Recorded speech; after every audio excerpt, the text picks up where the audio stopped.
নমস্কার। আজকে আমি আমার বউয়ের জায়গায়। তো সবাই দেখতে পাচ্ছ যে এখন বর্তমানে যে ঘাটটায় আছি সেই ঘাটটায় দুদিকেই আরতি চলছে। দুধারে আরতি হয়, তাই জনসমাগম অনেকটাই বেশি। এই ঘাটটার নাম হচ্ছে আশি ঘাট।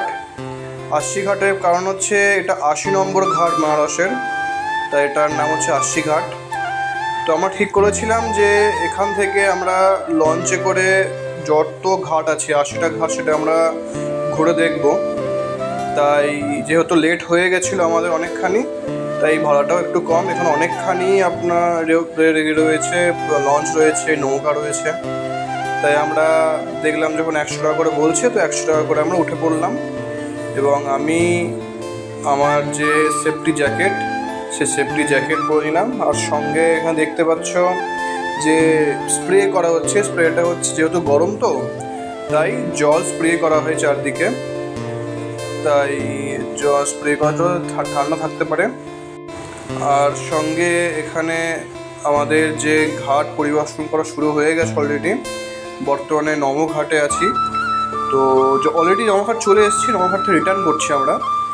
তো রিটার্ন করার সময় নমঘাট আর ঘাটগুলো যে সুন্দর যে দেখছো ভিউ, এই যে জলের ওপরে আমরা আছি, এত সুন্দর যে ভিউ, বেনারসের যে অপরূপ সৌন্দর্য সেটা এখানে দেখা যাচ্ছে। এই যে মাথাভাঙা ব্রিজ, এই ব্রিজটা দিয়ে কিন্তু রেলও যায়, রেলপথও আছে, আবার সড়ক পথও আছে।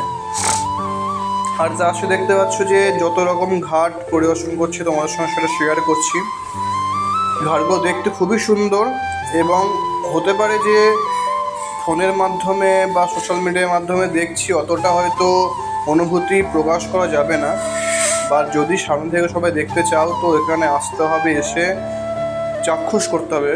এবং চাক্ষুষ করলে এর যে একটা কীরকম যে অনুভূতি, সেটা একটা সুন্দর স্মৃতি হয়ে থেকে যাবে। এ দেখো একটা পাশ দিয়ে ছোটো নৌকা রয়েছে। এই নৌকাগুলো তো ভাড়া পাওয়া যায়। এটা একই রকম সিস্টেমে ভাড়া নেয়। কেউ 500 টাকার মধ্যে নেয়, কেউ 300 টাকা, 400 টাকা। যেতে যেতে আমরা পৌঁছে গেছিলাম প্রায় মণিকর্ণিকা ঘাটের কাছে। আশা করি মণিকর্ণিকা ঘাট নামে অনেকেই চেনো। এখানে 24 ঘন্টায় যে চিতা জ্বলতে থাকে, এবং এটা বহু বছর ধরে চলে আসছে। ইতিহাসে সার্চ করলে তোমরা বা গুগলে সার্চ করলে তোমরা কিন্তু পেয়ে যাবে যে এটা কত বছর চলে আসছে। এটা একটা ঐতিহ্য বেনারসের। দেখো সামনে আসছে মণিকর্ণিকা ঘাট।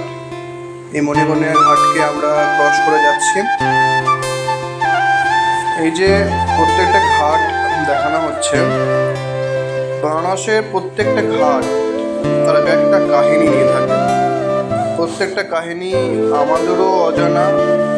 তাই যদি তোমরা কেউ জেনে থাকো অবশ্যই কমেন্টে জানিও যে এক একটা ঘাটের যে কাহিনী, তো সেটা জানলে আমরা খুব উপকৃত হব। আপাতত এখানেই আমরা শেষ করছি, কারণ ভিডিওটা প্রায় শেষের দিকে চলে এসে না হলে বেশি বড় হয়ে যাবে। সবাইকে শুভরাত্রি, ভালো থাকবেন। আবার আসছি পরের ভিডিওতে। টাটা।